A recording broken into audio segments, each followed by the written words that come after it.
Welcome to the Strong Starts podcast with your hosts, Jessica Whitehead and Okay, Sarah so let's Gerber get Cobb. started. And we're here and we're talking about, we're responding to a lot of hate that reward systems are getting on social media right now, right? Yeah. There's a lot of buzz around like reward systems in general, stars, sticker charts, and that kids are even being punished by rewards or rewards are being weaponized against students and are actually doing more harm than good. And I get that. But the truth is that like I like a sticker chart sometimes. And not just for me personally, but I've seen them help in many different ways. Not all the time, though. No, Sometimes not they all are the time. weaponized. I think so too. And I guess, and I understand. I mean, I've been on the teaching side. I'm now on the BCBA side. I get to work closely with you on more of the therapeutic side and done a lot of learning from you. And so I've seen the effects, the positive effects of doing rewards in classrooms. I've also seen from others how they're used like, oh, you better do this or you're not going to get your reward. And I can see where people don't like that. But like you said, there's been a couple times where I have seen a sticker chart being used and it's worked in that moment. But I also agree that we can't rely on those for life.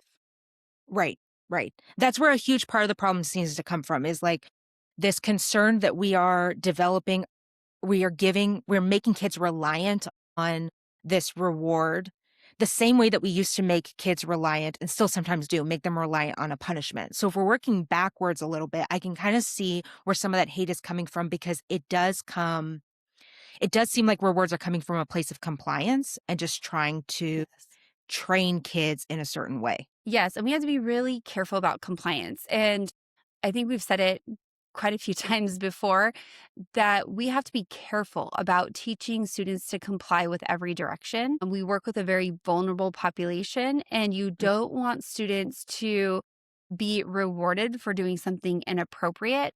And we want to make sure that we're keeping kids safe. So if we're teaching them that all these rewards are, necessary, then we're also teaching them that they can do things when they're rewarded. And those things might not be safe. They might not be appropriate. They might actually be harmful, illegal, and cause, problems for them later on in life. So we do have to be careful about that. We don't want to be training students to do anything for stickers, rewards, Starbucks, whatever. Yes. Okay, but like, can we take a step back in case there's some folks listening who are not in education? What are sticker charts, reinforcement systems, reward systems? And I know that there's many different ways that they're used. Like the community, the ways that they're used in our community are vast. But in general, like what is it that we're talking about? Yeah, I mean, like you said, there's so many different ways you can explain it. And people hear, PBIS is a bad reward system. And just to be clear, PBIS is more than rewards. So I'm not saying I'm for or against it, just to be clear, but it is more than just rewards. The whole PBIS system is not necessarily about sticker charts. But we see classroom token economies, we see sticker charts and token boards, we see star charts, we see point systems. And all of these are used different ways depending on the group that you're working with. And I think we could do a whole podcast on every single one of those. So I think today we'll kind of pinpoint, when we're using this with an individual child. And we say child, K through 12, and trying to, use this as an incentive for them is what we're discussing today. Yes. If you do this, then you get this. Yes. And most of the time what I hear, or like when I'm using them, it's because we're concerned that the student isn't otherwise motivated to do the thing. And there's like concern that if you rely on extrinsic motivation, then intrinsic or internal motivation never develops.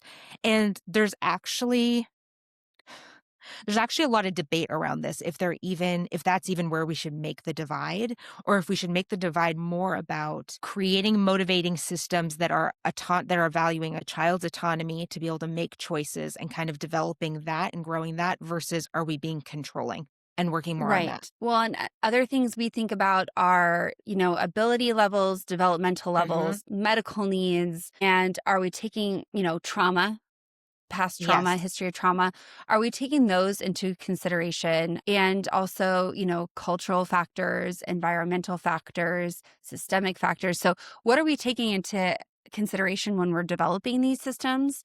And are we really honing them in for the student? So, if I am working with a student who has ADHD, or we even suspect they have ADHD, Mhm. it is probably not ethical to develop a sticker chart for following directions the first time or Yes. paying attention. And those are things that would go against what they're medically able to do, possibly. And so we have to be really careful about what we're incentivizing. Well, and I would say, like, particularly with that example of the student with ADHD, especially are we asking them to do these things without the explicit teaching around it, without the visual prompts, without other accommodations? I mean, yes, for doing something the first time, and the impulse control isn't there, if they're young for any child. Like we know the prefrontal cortex is still developing, so they don't have that executive function and impulse control anyway to do things the first time. But then you add on that a medical condition like ADHD, and yeah, what we're asking isn't realistic. Now, can we still use a sticker chart though for that student? I think so. I think though that what we're going to be working on is going to need to be something that is more within their control, that we know as the adults, so that we're not just playing out this power dynamic of trying to control them in ways that are even outside that child's control. I know that's like kind of confusing, but hopefully that makes a little No, sense. I think it does. And also to build on that is, does a student have buy-in to that system? And Mm-hmm. why does a student have buy-in to that system? So when we're developing these pieces, if we're doing it for adult control because we want something, we need something, that's problematic. If, I've had a middle school student who developed their own system. Hey, Yeah. I want to do well. In order to do well, I want to be able to earn things for doing well.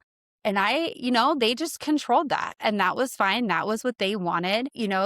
They found out, oh, this Mm-hmm. isn't working. Can I do this instead? Sure. So we've had it to where students, especially when you get the upper grades, and to be honest, adults work for treats. So when we think about it, I don't know, as much as I love my job, and I really do, I wouldn't do it if I wasn't earning money for doing my job.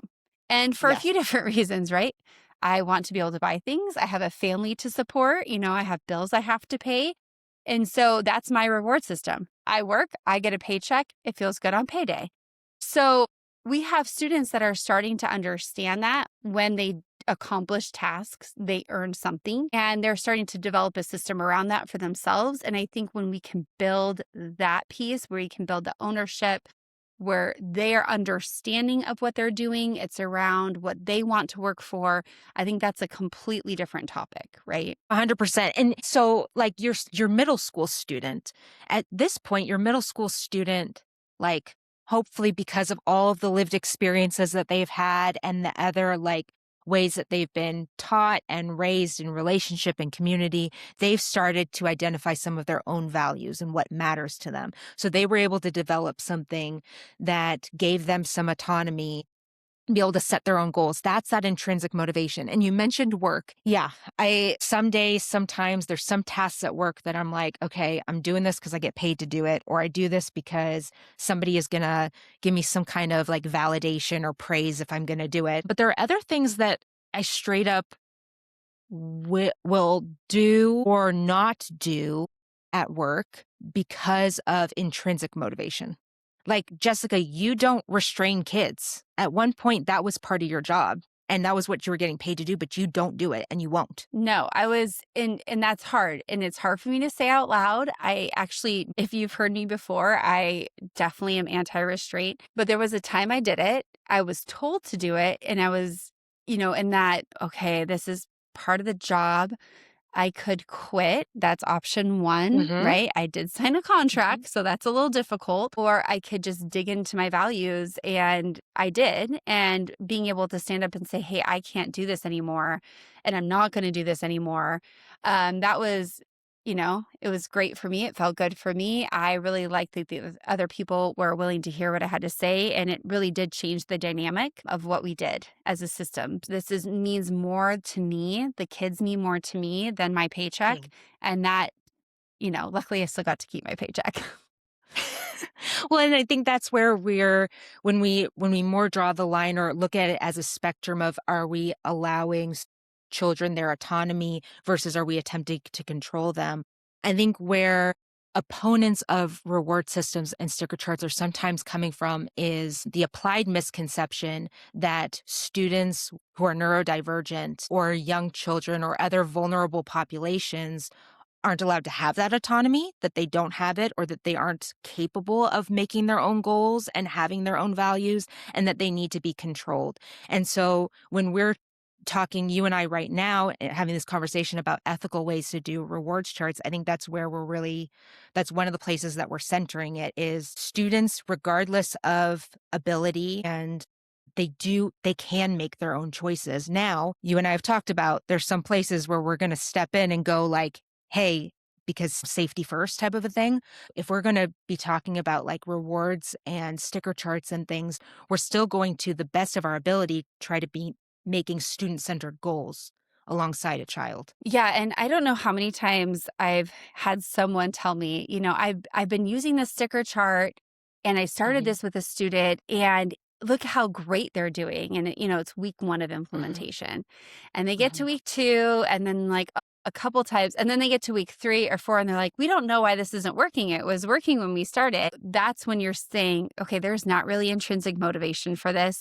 We're not doing teaching. We're not doing the student justice. This is a compliance chart for sure. And 100%. when we talk about compliance based, that is harmful. However, I've also been in situations where I get a plan or get an IEP or receive a student who already has the system in place. And that's difficult. So, however, I can't just stop that cold turkey, right? I can't just get that plan and be like, oh, we're not doing your plan. I mean, it's written in the IEP. A lot of times we have very specific, they will use a token board and it's in their IEP. And so then legally, we give them access to this token board. However, what I'm hoping happens if we get students that already have this in their plan, that we can work on how we're using it. We can do teaching around it and we can fade off of it. So I encourage you, if you have a student and you're like, what do I do if the student has already been used to using this? Use it and then fade off of it and start really teaching the how and why behind what you're doing with them so they can start understanding and have some buy-in to that. Well, and one of the other pieces that you had also mentioned, I'm kind of backtracking here, though I am curious if you have any examples of like ways that you've helped to get that buy-in from a student as you're fading a plan. But what's also coming to my mind is you had mentioned a while back trauma and how to be trauma informed with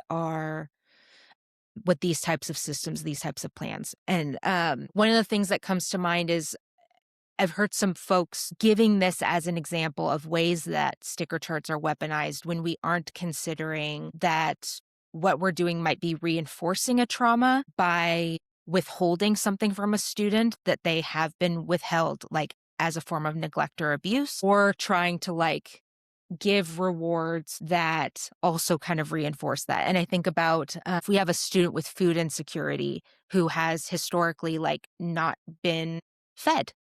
They haven't been given the things that their body needs by the people that are supposed to be taking care of them and loving them. And then food is used as the reward. And there's whole things about food being used as a reward in general. But the idea of that being something, I could see how that would be something that is not only not trauma informed, but it is actually just reinforcing trauma and is actually unethical and very harmful to a student. Well, and that's why it's so important to just practice, just have trauma-informed practices in place because you don't know everyone's trauma. You don't know which students come in. A lot of times, you and I will talk and I'm like, oh, I had no idea this was going on with a kid, but it shouldn't matter. So, and that is a problem if we're saying, oh, you're not going to get your sticker unless you do this, then we're weaponizing the stickers essentially. Yes. At that point, our tokens, it's that threat. Oh, well, then you're just not going to get your token. Well, that's threatening the student, right? Or using this against them. And then if we're withholding the reward, it really not only is detrimental to the student, it's detrimental to your relationship with the student. They're not going to have trust in you because it's not about the reward. It's you're not giving them what they need. And they might not be able to tell you that's what they need. And so that's why it really is great to have student buy-in, but also just when you're talking about this reward that you're giving them, really put thought into what that is. And if Yeah. they're saying, oh, I just want crackers, I can see. And again, I know there's a whole debate on edibles as reinforcers. So I don't want to spark that Yes. controversy. But there's a difference between like, oh, they want, nerds, gummy clusters. Yeah. Well, if that's a little different about being withheld, right? Like that's an Uh-huh. extra treat. So I have seen in some cases, okay, no matter what, they are going to get that snack. They're going to get food they need. There might just be some bonus on top of it. But again, that's a food-based system. That's a whole nother situation. But yeah, really taking into account that there's trauma that can be impacting this that we are unaware of. We don't know what's going behind the scenes. And then you asked me another question about fading off the Yeah. token boards or yes, it's really kid dependent. Okay. There's some students I've worked with that they have this dependency and I really haven't been able to come up with a great plan because right now, for example, I've worked with a student who won't do things unless a token board is present. And that's become a dependency on that in order for him to function. And you don't want that to be the case for the students. You don't want to have to pull that out and get them to do something. So yes, it takes working with a team. I've consulted with speech language to see what he's able to do functionally and what's developmentally appropriate with him as far as his expressive language, working with OT and seeing if we can add some sensory pieces and working with paraprofessionals who are working with them on how they can communicate with them and when they're using it.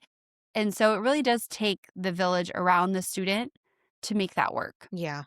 Well, and being very thoughtful, I like in there how you're being thoughtful about, when we're going to even introduce a token system, let's think about how we're going to fade this so that we're not creating that dependence. Because I could see too where opponents of these types of systems say, yep, the dependence, that's exactly what we're talking about. We don't want to create that. I was just talking with somebody about a student and we were talking about introducing a new skill.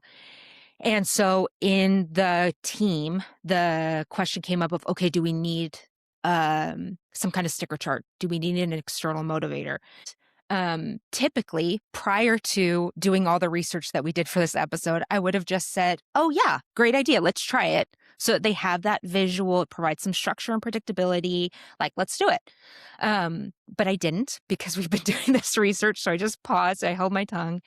And the teacher piped in and said, you know what, actually, this student, when they have everything that they need, and that's like sensory, that's accommodations, that's making sure the assignments like are the right length for them. And when they have all the things that they need, they will do whatever gets them moving along, like moving forward. They're actually really good at setting their own goals and doing that. I don't think we need an external motivator. And I was so happy that that was said because we could have built a dependency on that sticker chart or tried something and then been like, why isn't this working?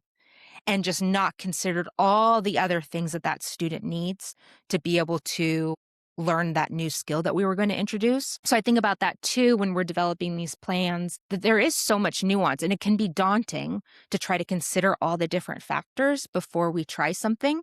But that's where we really avoid some of the pitfalls that people are understandably concerned about when it comes to motivation. Well, yeah, I mean, sticker charts, reward systems, all of that is conditional and it's Hmm. about power and control, right? So Yes. this behavior is happening. I'm not able to control it.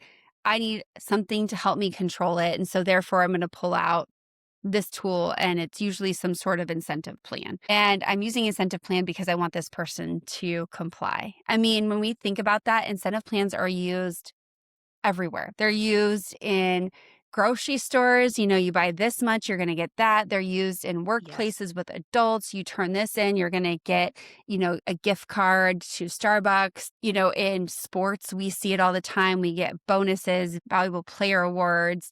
You get the teams that get to go to the Super Bowl and all the hubbub around that. So unfortunately and fortunately, maybe, I don't know, we can't get away from incentive plans in life. It's a Mhm. it's a systemic cultural piece that's everywhere. And I wouldn't say that it's in every culture.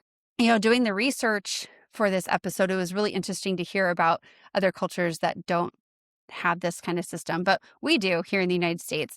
It's all used to control people. So we need people to buy more product. We're going to incentivize that. So we spend Yeah. more money at the grocery store. We need employees to produce more product. So we are going to incentivize the production. We need players to perform better, and we're going to offer bonuses so that they do. And so it's hard to get away from that in our world. But no matter how we look at it, it's a control piece. It's what somebody else needs. So they're going to incentivize this person to do it. Well, and now that you mentioned that, so I know we're running short on time, but there's one more piece that I wanted to bring up because you brought up about how this is so pervasive in our culture. We're not getting away from it, but also the ways in which it's done in a very cut and dry way. Like you do this, then you get this. And I think that the other piece, if we're going to talk about doing this ethically, the other piece that we have to consider is connection and relationship and how those are playing into this. Because, I mean, one of the ways that I see it happen is when we're trying to be trauma informed and we're trying to consider the needs of our neurodivergent students, we can't neglect the fact that co-regulation has to happen, like has to be offered when a student is dysregulated before we're trying to get them to do anything related to their goals or their task completion. Otherwise, we are just using just straight up compliance, control, power. We have to offer that first. And I know we've talked about how to co-regulate, so we don't have to dig too deep into that, but where do you see relationship and connection playing out when we're using token economies?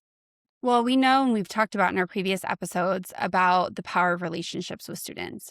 But we also have to be careful about what that relationship is. So we know that there's beneficial relationships. We know that there's harmful relationships. And so when we talk about this intrinsic, extrinsic motivation, are we creating a safe place where kids want to be? They want to come to school. They feel good about what they're doing at school. And that's really what's going to help build that intrinsic motivation. But if they're coming to school and they're, oh my gosh, I don't know if I'm going to get my reward today, or if they're worried about what they're going to earn and what they're not going to earn, and they're worried about if they're going to get punishment, they're going to have lunch detention, we're not creating a space where kids want to be and feel safe. That makes sense. When you were saying that, it made me think too about like, if we do have relationships with students, are we using those relationships? Are we exploiting those relationships to get them to do things for us? Right. There was a lot of conversation too around praise and like praise being weaponized and praise being withheld and to get kids to comply. And I do see where that could get tricky because yes, we want to acknowledge when somebody is doing something along the path towards their goal, doing one of the things that we've been working on. We've been trying this, we've been practicing this in class and I saw you do it. Great job. You did a really good job doing that. But there are places where that could get exploited, where we're either withholding attention or withholding praise or withholding relationship and connection until we see compliance for something that the student has no motivation to do. We haven't taught them. Or when we do things like we bring in that person that they have a relationship with and are like, can you do this for me? I don't see that happen a lot, but I could see where it could happen and could become problematic. Well, and you don't want kids to think of our relationships with them as conditional. Yep. So they have to meet these conditions in order to receive these things, or this person's not going to be happy with me. Really, what our students need, they need this unconditional love and attention, right? They need to know Mhm. that no matter what they do, we're going to be there for them. It doesn't mean we have to be happy with what they're doing, but they just need to know that we'll stick by them. We have kids that don't have a safe place at home, and we are their other place. And so they need to know that, okay, I'm leaving this terrible situation. When I come to school, it's not a terrible situation. I can be safe here. I can learn here. And I don't have to worry about if this person's going to be happy with what I'm doing, if I'm going to earn these things, and this person's only going to hang out with me if I do this. So my teacher is only going to allow me in the room for these pieces. So we do have to be careful about this conditional versus unconditional piece. Yeah. No, I can't think of a better thought to end on. Just like we just need kids to know that they can come to us and we're going to always be there and we're going to love on them and we're going to teach them all the things because this is where we want them to be. So on that, thank you all for listening. Please subscribe wherever you get your podcasts and follow us on social media. We are at Strong Starts Podcast on Facebook, Instagram, TikTok, and YouTube. Bye, everybody. Bye.